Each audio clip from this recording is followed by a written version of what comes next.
I am very, very pleased today to be joined by Char Bevan, who is the founder and CEO of the girls' mental health charity Flourish. Flourish are tackling the escalating crisis in mental health of girls and young women in the UK from Warwickshire and then beyond, possibly. We'll ask about that in a minute.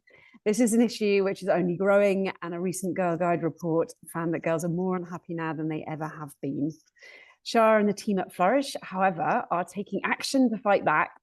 And as a youth support worker, Char wasn't willing to accept the despondent attitude that she found amongst many of her colleagues towards mental health in young girls and young women. And so Flourish was born. It's the only girl-focused specialist working on early intervention in Warwickshire at the moment. And it'd be interesting to find out more about what the competition is across the rest of the country, because I think they're pretty unique and they have a really interesting model of how they address. And one of the main things that they're doing is one-to-one and group mentoring programs, which is all about building up confidence and helping girls to tackle the issues that are holding them back. They create a space for the girls to look at challenges, create solutions, and reach their potential. And the results are speaking for themselves. Since its creation in 2014, Flourish has helped over 1,000 girls between 11 and 18, with an incredible 86% of these young women reporting improvement in their well-being and 82% seeing an improvement in their self-esteem as a direct result of Flourish. So, Char, thank you so much for joining me this afternoon. It's an absolute pleasure to have you here. I am very proud that the four have backed Flourish, and we are supporting you in what you're trying to achieve. But I'd love to start by asking you to tell us a little bit more about how the idea came to you and why you set up the organisation. Yeah, absolutely. So we're really excited to be celebrating our 10th birthday this year, which feels amazing. Happy birthday. At this point, 10 years on, wouldn't have expected it, but it's great. So when my background's in teaching and youth work, and that was part of the motivation with setting Flourish up, that in the settings that I was in those two kind of supporting environments with young people, I kept coming across girls who were really struggling and who needed extra support. But 10 years ago, in the settings I was in, they had to wait until they were essentially at a point of crisis until they could receive much needed support. Through kind of redundancy and meeting my then co-founder, realised that actually the support that they needed it early, and they needed that kind of space to be given tools so to try and avoid that escalation, and that we could be the answer to that. So almost kind of out of that frustration as a teacher and as a youth worker, saying, I want, where can I go?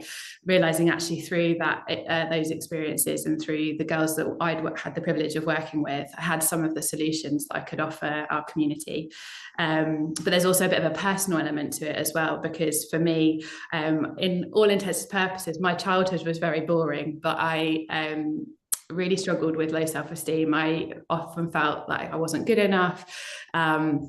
I was a big people pleaser, still am sometimes, and really struggled with kind of my body image. And one of the things that was really crucial to me at that really important time in my life was kind of informal mentors, women who could hold space for me, who could listen, who could perhaps hold hope as well, where I wasn't perhaps feeling very hopeful in those settings, and kind of cheer me on as I kind of navigated that. And I think that's, again, another real motivation for setting Flourish up, seeing the difference it had for me, seeing the difference it had in those small ways as a youth worker and as a teacher, but wanting that for every girl. And it's really fascinating talking to some of our volunteers, because time and time again in our interviews with them, when we say, why do you want to join Flourish? And they're like, I want to offer this because I didn't have this.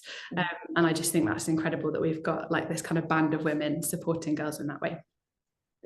From a personal, as a mother of a teenage now 17 and a half, so sort of hopefully out the sides of the really, really difficult bit of being a teenager. But having role models outside the home, I think, is so, family role models can only go so far, because it's just like, oh, you're just my mum, you're just my dad, whatever. But I have noticed that makes a real difference. Do you yeah, I mean, is that similarly kind of your experience with Flourish, is that, you know, it is only possible to be so influential as a parent? Yeah, absolutely. And I think it's a dual, there's a kind of there needs to be both, you know, like actually parents, I think, have a huge amount of influence. And it's really fascinating. We did a survey with all of our girls from kind of past and present just at the end of last year. And one of the questions we asked was like, where do you go to for help? And friends ranked highest, but parents were a close second. So I think there's definitely like part of what we do as well is like supporting adults who are supporting kind of the girls in their care to understand them better, to support them better, and parents have a huge part to play in that, and they're kind of vital, but absolutely also having that kind of support outside the home is really key. And often it's there's a simplicity of having an hour a week with someone who it's just time for them, it's just space for them to kind of unpick some of the things that they're not sure about or trying to work out, offering strategies that might help them but might not, and kind of a safe space to try them out and to work that through. And those mentor relationships are so special. Like we see that girls typically for around 12 weeks at a time, and often kind of that they'll come in at other points too, but we've had mentors who've seen their mentees like at the train station 5 years later, and it's just this massive like welcome home almost of like, oh, how are you doing? And for the mentors even being able to see the difference. One of our mentors, Nadia, recently was that kind of person at the train station, and she bumped into one of her girls who, when she saw her, was really struggling with friendships, really low mood, and just didn't really have much kind of hope beyond the day. But when she saw her, she was with a group of friends, she was on her own, she was confident, you know, and she was telling her all about kind of what she's doing at college. And I think that's such a privilege of being this, you know, 10 years on. It's like we get to see those stories now of girls who we saw them maybe, you know, 9-10 years ago, and then they're that bit older and it's still making a difference, which is great. Tell us a bit more about what you see as being the real challenges that young women are facing in the current environment, and, you know, what do you think are the sort of biggest influences on those? Yeah, I think there's so many, and I think it's one of the things that we've definitely seen is that although girls are achieving, they're not thriving, and that's something we're definitely seeing locally. But it's often, as you kind of mentioned earlier, it's kind of echoed in a lot of the like national surveys as well, and that sense that they're kind of, you can be everything, you can do everything, but then you also have to make that happen for yourself, and perhaps that their kind of sense of anxiety and worry is so high, kind of, and it's interesting kind of the types of things that they're worrying about. So lots around friendship, lots around exams, lots around kind of what's next for me in this world. And I think one of the challenges of the groups of girls that we're working with is that the world and the information is everywhere, that, you know, with all the changes internationally and nationally, like they're seeing that firsthand. There's no kind of guarding of that.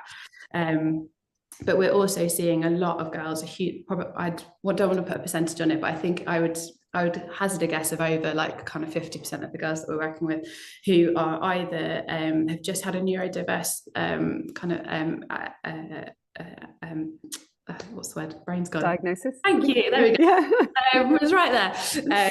But also, or who are about to or waiting, and that's a really kind of challenging space for them at that point of when you're already trying to work out like, who are you, what's kind of what makes me, but then to navigate that diagnosis, to understand the world and themselves.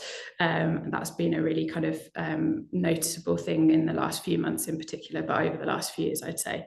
And also girls who are really struggling to enter school, and who are really, it's just an overwhelming, anxious place for them. So there's a huge amount kind of going on, I think, for them. I think, and obviously with social media as well, like we kind of see a lot of girls who are really struggling with sleep because they're terrified of kind of turning their phone off or going to sleep and missing out on stuff that then they can't have those conversations like the next day with their friends, or who are just noticing the impact of being online and on socials like so much with their mood. One of the girls that was talking to recently was talking about how for her, like, she started realizing that it was impacting the way she was eating because of the kind of videos that were popping up, and so I think that's a real challenge for a lot, but I think what's also really interesting is talking to those same girls. They are they are so wise. They're starting to do an amazing job of putting boundaries in place, things in that they need, and that's initiated by them, to support and to protect themselves. So the same girl who was saying it was influencing her eating, like, she was then trying to trick the algorithms and making sure that the people that she was following and the things she was clicking on were really positive for her, and others kind of having apps and stuff that that kind of had that time boundary for them. One of our mentors actually was saying with one of her girls recently, she was they both challenged themselves to not wake up immediately and look at their phones, which I think we're all all guilty of, and to wait until agree a certain point in the day when they would do that, and then kind of to share that journey with them, and actually realizing that makes a big difference in terms of like how clear their thinking is and how they feel about the day. And it's so I think there's also I think they've got a lot to teach us as well. Yeah, no, I couldn't agree more with that, in that they're much more savvy in many ways about how to make sure that they are in control of technology than technology of controlling them than many people of my generation, certainly. I know that a lot of the girls that you're working with are facing challenges in schools. Tell us a bit more about the misogyny that they are facing, but also how you're working with them to make sure that it doesn't become a kind of boys against girls culture, and people are realizing that, you know, the boys are struggling as much in many ways, but just in different ways to the girls. Yeah, for sure. And I think it's really important to say, we always get asked kind of why girls and not boys.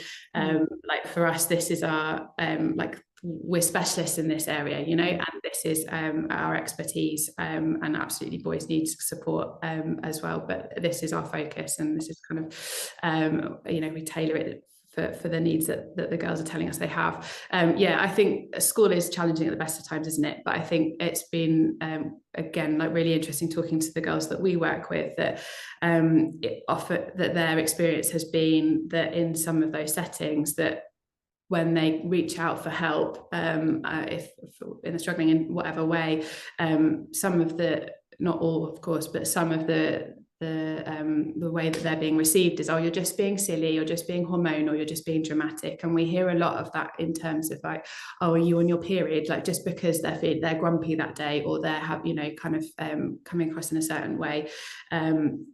And therefore a lot of those kind of struggles almost being dismissed and not kind of being heard, not being understood perhaps as important, as seriously as they should be, but also being restricted in terms of what they can and can't do. So time and time again, hearing girls saying, actually, like, I wasn't allowed to play for a certain, like, with a certain sports team because I was being told I was too fragile, essentially, I was too weak, and that they weren't allowed, or they needed to go to the toilet because they were on their period, and a teacher saying, no, you can't. And the kind of anxiety and the embarrassment that kind of causes in those settings can be really challenging. So there's a lot that they're facing, and those are some of the things that the girls are kind of saying to us at the moment. The way that we're trying to support them, in a one-to-one setting, it's a lot of kind of creating a safe space within school. We have a lot of girls who, for them, like, Flourish is that kind of highlight in their week. It might be the reason they're coming in that day, because they know that they're going to be received with no judgment, they're going to be listened to, and they're going to be understood, but also supporting them in that setting where perhaps some of that misunderstanding, or where they're not being heard, whether providing space for that mentor to support them to advocate for themselves, or to kind of be that kind of co-advocate, as it were, in that setting. But also in our groups, so we run 12 groups a week with 8 girls in each of those groups, and it's an amazing place for girls to, one of the main things that they say that they get out of it is that they feel less alone, that the girl kind of sat across from them in the table, who before they thought, oh, she's got it all together, she doesn't have any challenges, suddenly realizing that actually they share, there's that kind of like unity and understanding of like, oh no, she is actually thinking, she's asked that question, and she's struggling with that, or she loves Taylor Swift or whatever it might be, in the same way that I do, and bringing that kind of commonality and that feeling of less alone and a sense of community. But also in that space, what we do a lot is kind of practicing helping them speak kind of their emotions out loud, to kind of have a language around how they're doing that day or what's going on for them in a really safe setting, with the intention then that there's a group of 8 amazing girls who can take that change of culture into their year group, and we also will kind of add on sessions at the end where we could, and what we've done before is kind of asking, when back in COVID we were like, what impact has COVID had on you, creating kind of facilitating workshops for them, or what's the impact of mental health with girls in this school, and what could school do differently perhaps to support you, and them creating a bit of an action plan that then's taken to kind of pastoral teams to say, actually this could be really informative for you and potentially make a difference. What we're also doing, and we find is really important, is we've got workshops that we provide for adults who are supporting girls and have girls in their care, whether that's parents, carers, or professionals. All of that is informed by the girls, so all of that material is written with their voice, with their kind of guidance of this is what works. And I think that's another thing that's really important then for adults, that they kind of get the most relevant, the most effective kind of tools and strategies that the girls are saying, this is what I need. It means that the girls are heard, but it also means hopefully that when those strategies are taken on board, that they're really effective and meaningful.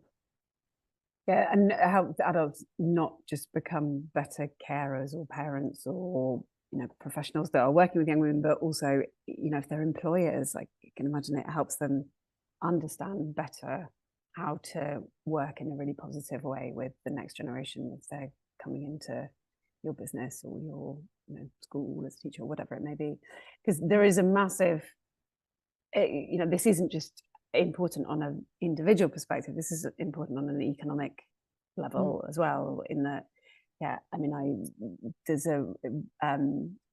know you referenced in the past a report by Joe Swinson on costing the invisible, and I'd love to hear you tell us a bit more about why and where this has a massive impact on our potential as a country.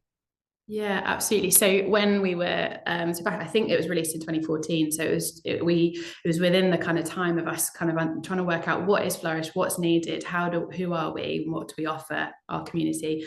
And it was really formative for us as we set Flourish up, because it talks about it's called Costing the Invisible, and it talks about the impact essentially of like low body image, low self-esteem on the economy, that actually because there are so many girls and women who aren't supported early, who don't have the support strategies in place, that there are jobs that aren't being filled by them, and therefore it's costing the economy millions.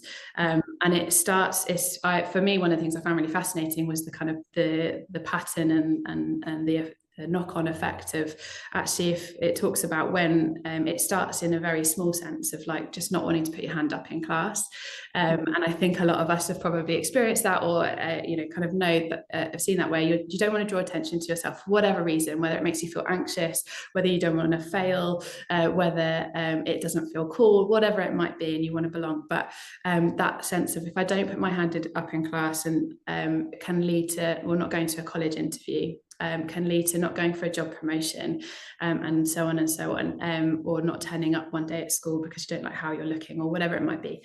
And I think it feels, that kind of putting hand up in class feels so small, but then actually understanding the knock-on of where that might lead can be huge. And so for us, like when we've worked with girls, there was one girl I was working with and she hadn't gone to PE for a year for lots of reasons, but she just hadn't gone. It was a really unsafe space for her. And through working with her and supporting her, she went back for the first time in a year and actually really enjoyed it. And then she was awarded like a confidence improvement award at school, and it was an amazing moment. And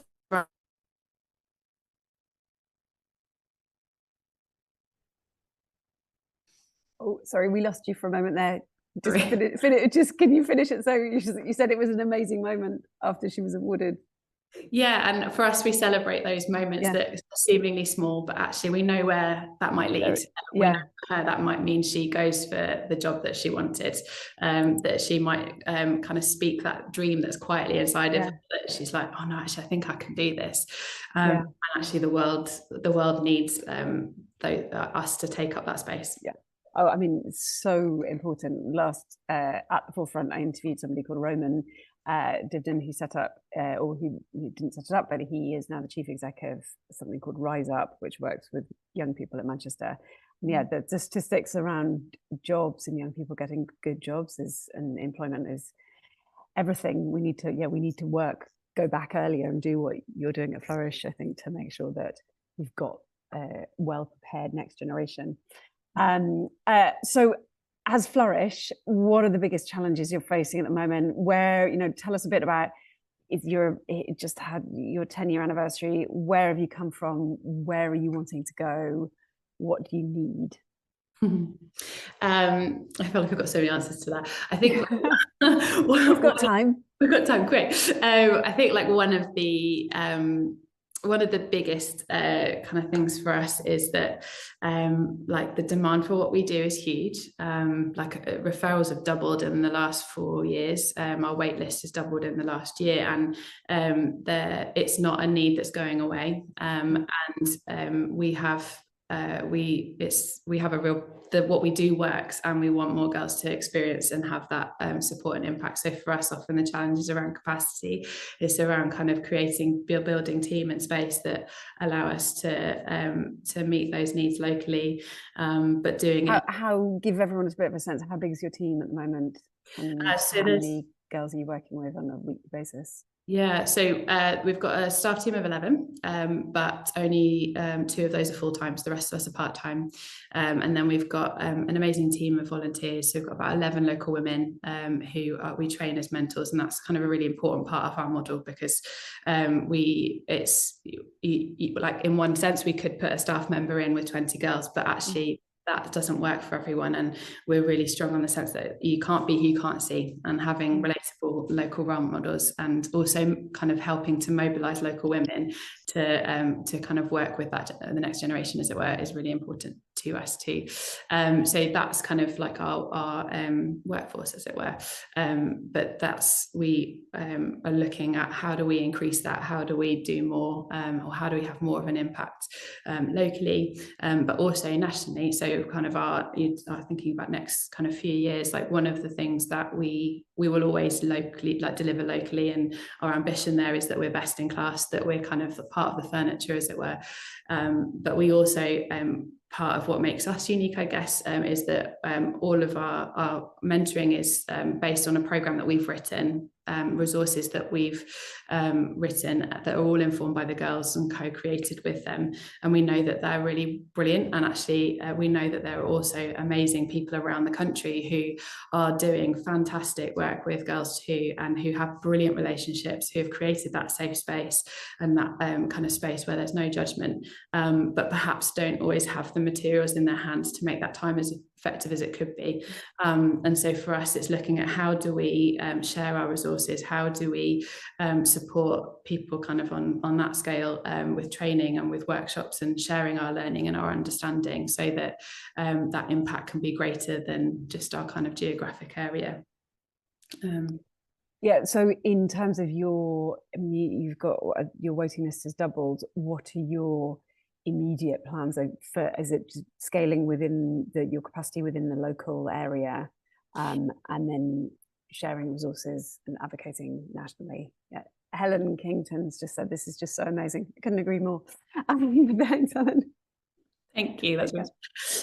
So one of the things we're doing right now is we are recruiting another 10, maybe 12, hopefully, volunteer mentors. And so kind of adding that to our cohort so that locally we're able to continue and to do more. We're hoping that we'll be able to kind of add to our staff team as well over the next year. But it's all about, for us, it's all about kind of growing sustainably, because we want to make sure that the quality that the girls get is excellent, and so that we can train people up in the Flourish way and ensure that they get the support and the quality of service that they really deserve. So we have a really, training is really a really important part of our investment in the team that we have, making sure we do that well. Do you, please, people listening, do jump in with questions and come on camera or put them in the chat. But I will keep going until they come through. Do you have a, like, how, for the girls that are in all of our lives, do you have, and particularly maybe for any men that we might have who are listening, do you have any particular suggestions of things that we can all do better? I think I was like thinking about this the other day, and I think it sounds very simple, but I think I'd say for the daughters, nieces, sisters, wives, partners, friends that you have in your life, just ask them what it's like to be a girl. Ask them, what does it mean to be a girl in 2025? What's your experience of being a girl? And listen. There is something so powerful about being heard and about being understood by the people that love you and the people that are around you. And I think you'll be surprised in a really great way. I think it'll be really insightful. Like for us, we think the girls are the experts. They're the experts of their lives. So asking them and listening, I think is really key. Do you find it hard to engage men in this topic, or are most men more open than often the media would have them seem to be? I think our experience in the majority is that they're really open. Actually, a lot of the so we haven't at the moment, but we have previously had a couple of male trustees, and their motivation is their daughters. They're like, I want their experience to be better, to be different. We've got like the amount of dads that we have on the phone who are like, I really need this for my daughter. Like there's such a so absolutely, I think there's a real openness to it. And conversations that we have with senior staff in schools who are just like, I'm so relieved you're here, because these girls would get lost otherwise. And that's from all gender, and so I think there's obviously challenges, but I think our experience has definitely been that they're really for what we do and can see why it's needed. Yeah. How does your referral model work? So do you partner with, sorry, just a second bit of question, and do you partner with other charities or how, I mean, it's difficult partnering because it takes up time, and you're a small organisation and you're very busy. Yeah. So our referral model is really, it's always been a very open kind of model, because we recognise that girls particularly are very good at masking, and so they might not meet a certain threshold that school or social services or wherever might put on. So a girl could even refer herself if she wanted to. Parents refer, GP, social workers, social prescribers, teachers. It comes from a whole range, with that intention that actually, because girls might not be demonstrating particular behaviour or need in one setting, it doesn't mean that it's not there. And so that's kind of a really key part for us. We don't directly collaborate with other charities locally in terms of our service, but we do work with other charities in terms of we know where we're really good, and we know where that kind of expertise maybe ends, and vice versa. And so sharing kind of referrals or signposting, and kind of working in that way. Yeah. Shona has asked, I'll come back, Veronica, to your question because it's also a really good one. But sort of related to this, do you work exclusively in schools, or do you do community-based work too? Yeah, so for the same reason we do both. So we work across 24 local schools, majority secondary, but also primary. We build really strong relationships with them so that we can support girls in school if that's the setting that works for them. But we also have always seen that not always school isn't always the safe space for them, or they're not there. And actually that's definitely, as we've seen nationally, like on the rise particularly since the pandemic, and something that and so we see them in the community. Something that we were really excited about last year is we moved into a new office where I'm sat now, and with space for us to mentor girls in the community as well, and that's been a big game changer for us to have even more flexibility than we've had before. So no, our programs work in both settings, which is great. I'm going to in a minute ask about your funding model as well, but Veronica's asking, what are your biggest challenges and how are you managing them? In terms of the organisation, or yeah. So I think, as I mentioned before, capacity. We are, I think, small but mighty is a good way of describing us. We often have really great insight and really, I think, kind of ideas of what could work and how we can support. But it's building that in a sustainable way, and a way that means we're here for the long haul. But also, as with all charities, funding, that's often the kind of one of the sticking points. We need to be able to resource those projects and those resources and things. So and it's increasingly competitive, and I think that's been one of the real gifts of funders like yourselves, that actually we've got funding for the less jazzy stuff. Unrestricted funding. Everyone should unfund unrestricted. And also for us came at such an amazing time, because we'd spent 2 years like almost kind of having to turn a ship in terms of our funding strategy, and we know we know that it was it was competitive to get where the funding that we did, but it was a massive confidence boost for us at that point to know that a funder like you guys would believe in us and saw what we saw. So that was a real boost for us. But yeah, funding, as I guess with everyone, particularly like you said, are you just grant funded, or do you get any kind of funding from schools or from local authority? Or so about 65% of our funding is grant-based. It's a huge proportion, but again, from the beginning, we wanted to make sure we had diverse income stream. It's something we're working to balance. But we also have funding from... Excellent leadership. Well done. Yeah. Preparing for a shaky future, right from scratch. So we also have income from donations and fundraising.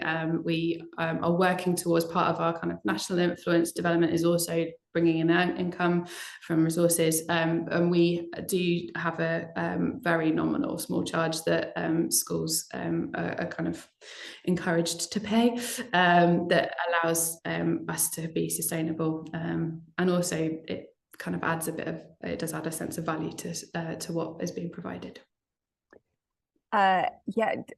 Jess from Where's Matter has asked, is it all face-to-face or is it part virtual? So it's all face-to-face. It hasn't always been. So it started off face-to-face, and then in the pandemic, we pivoted within about a month or so to all online. And actually one of our courses that we have two group courses that we run, the Flourish course and Rebuild. Rebuild was designed with the girls' feedback in that kind of early part of the pandemic, and created. And so by June, we had a new course that we were running online, which was super popular, which was great, and very much met that need at that point where girls were saying, I just feel so overwhelmed and my self-esteem is like through the floor. So that looks particularly around emotions and understanding them, and strategies more kind of intensive.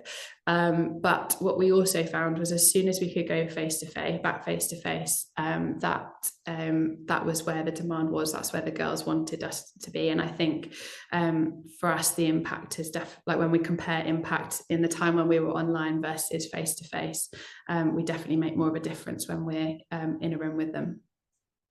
That's really, that That's very telling, I think, isn't it? That the face-to-face impact is so much stronger. I'm going to ask you a bit more about that in a second. But firstly, Fuzia has asked us that if you have any support specifically for girls from global majority, as they might be facing different issues and challenges and might need more specialised support. Yeah, absolutely. So we will work if they're in school, we work really closely with kind of things that school have already put in place to support them.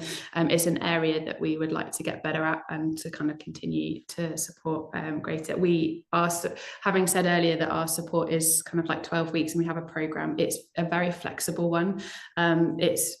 Which means that it can be bespoke, kind of, tailored to the girls that we're supporting and the needs that they have, and kind of understanding kind of cultures that they're coming from and the difference in challenge. So it means often then our mentors are having conversations with people who are already in their kind of support network of how best to support, and can tailor what those sessions look like. And that's something that's kind of a really important part, because one size doesn't fit all, and it's really important that every girl has a really, really good experience. We're being asked about sharing the research. Rob, I'm pretty sure you'll be able to share the research in the chat, both the Girl Guide research and the Jo Swinson report. But we've got another question about when you're working within schools, which team are you working with? Is it the safeguarding team? Yeah, so typically it's the pastoral team, heads of year. One of the ways we've been able to build strong links is we will always obviously kind of meet with senior leadership, but we then branch our kind of relationships into the heads of year and the sort of like next level down, essentially the ones, and because they know the girls really well and they often have a bit more of a sense of what's going on. So typically it's with the pastoral team. In terms of how you measure your impact, what are you doing at the moment? And you've obviously got some quite good surveys and data already, but how effective are you finding what you're able to do at the moment is in helping you raise more money and answering questions of funders and just the wider world? So every girl that we work with at the beginning and at the end of their time with us completes a questionnaire that's based on the Rosenberg and Warwick Edinburgh scales. So it gives us a really great kind of idea of where they've distance traveled, as it were, and also how that kind of compares beyond Flourish. It's been really helpful, and it's definitely a really great language to then use for funders and kind of beyond that. But we're always looking at how effective that is, how user-friendly it is for the girls. So particularly as we work with some of the younger ones, that's not always the language that those scales kind of use, aren't always the easiest for them. So we're trying to kind of adapt to the younger age group. But also something that I think we've chatted about before that is we're kind of trying to work out is how do we evidence not the negative, but how do we show beyond actually just in this snapshot this difference is made, but the difference it kind of attaching it essentially to some of those the difference it makes to the economy, the difference it makes, the value added, and I think we're really interested in some of the models that are coming through that I know you guys are looking at as well, that can kind of show that actually by that movement on the scale, it's not just, although for us obviously that's the main thing, it's not just that their lives are made different and better, but actually we're also economically making a saving for the wider community as well, and just trying to be able to be agile and flexible in how we communicate our outcomes so that we can kind of speak the right language to the right people to resource what we do. Yeah. So, sorry, could you repeat the name of the impact model, something Rosenberg? Sorry, the Rosenberg scale, which is self-esteem, and then the Warwick and Edinburgh scale for well-being. Because we are. Thank you for mentioning in case anyone is interested, we are just started piloting an impact tool with we're working with 10 of the different portfolio charities and social enterprises that we've backed on using the Wellbe scale to look at the economic impact that small charities are having, because you're all having an incredible economic impact by helping people to live more happier, more fulfilled lives. And it will be really, when we get it up and running, Char, one of the things that I'm really interested to do is how can we use this and change it and tweak it for people who are working with young people who are under the age of 18 and aren't yet in the, how, because clearly having a happier child is going to, obviously the happiness has to be continued, but if you can make a child's life happier, they are much more likely to become a happy and healthy and tax-paying adult. It's clearly related. But yes, it's not easy. And the reason why you haven't solved it is because nobody has yet solved it. And we are talking to some of the real country's expert economists in this, and as yet, no one has solved it. And what we're doing is we are reliably told at the vanguard of this sort of stuff. So we will share whatever we can learn. Oh yes, someone, we will find out and share the scales and put them into the chat. Someone has asked, we are commonly aligned with the common outcomes model, which is being adopted quite widely. Okay, that's not a question. Someone has also mentioned that they use the pathway star along with the Warwick Edinburgh. I don't know if that's helpful for anybody else. But we are, Charlotte, just quickly before we finish, because we're about to be at time, but where in your dream scenario, where do you see yourself and Flourish in 5 years' time, in 10 years' time? And it may be that it's been so successful that you are no longer having to run it. But what's your long-term goal? Long term is, I think over the next 5 years, we would love to translate what we do locally beyond where we are, that actually we can share. One of our values is generosity, and we want to share what we know works, and so that we can share that experience that the girls get of Flourish beyond us, and that we can kind of support the amazing adults out there who are already doing brilliant things with girls in their setting. That would be the dream, that actually we can kind of, and for us as well, that what the girls are saying to us, the insights that they're giving, the wisdom that they have, and the experiences that they have are being shared and listened to, that actually culture and their communities are changing because people are able to better support them, and that actually then they're in a culture and a space where they can truly flourish. It does what it says on the tin, as it were. So that would be the dream, I think. Yes, well, we will see what we can do to help you with that, because we've just done a big brand visioning exercise at the Fore, for those of you that don't know us that well, and we have realized that fundamentally what we are doing is trying to create a society that is able to solve its own problems, and our method of doing that is finding the leaders in the grassroots who have got the solutions to every problem we face already. And I don't think, Char, that you epitomise that quite perfectly. Like, there is a terrible issue around mental health and challenges in young women at the moment, but we have the answers. You know how to fix it. We just need to make sure that people like you are able to get the support that they need. I'm going to finish on Jess's one of the comments in the chat, which is that this has been excellent. Your work is brilliant. Thank you for being there for the girls. I couldn't agree more. Jess, thank you so much for that comment. And Char, it's been really lovely to talk to you. And thank you everyone for listening. And have a lovely weekend.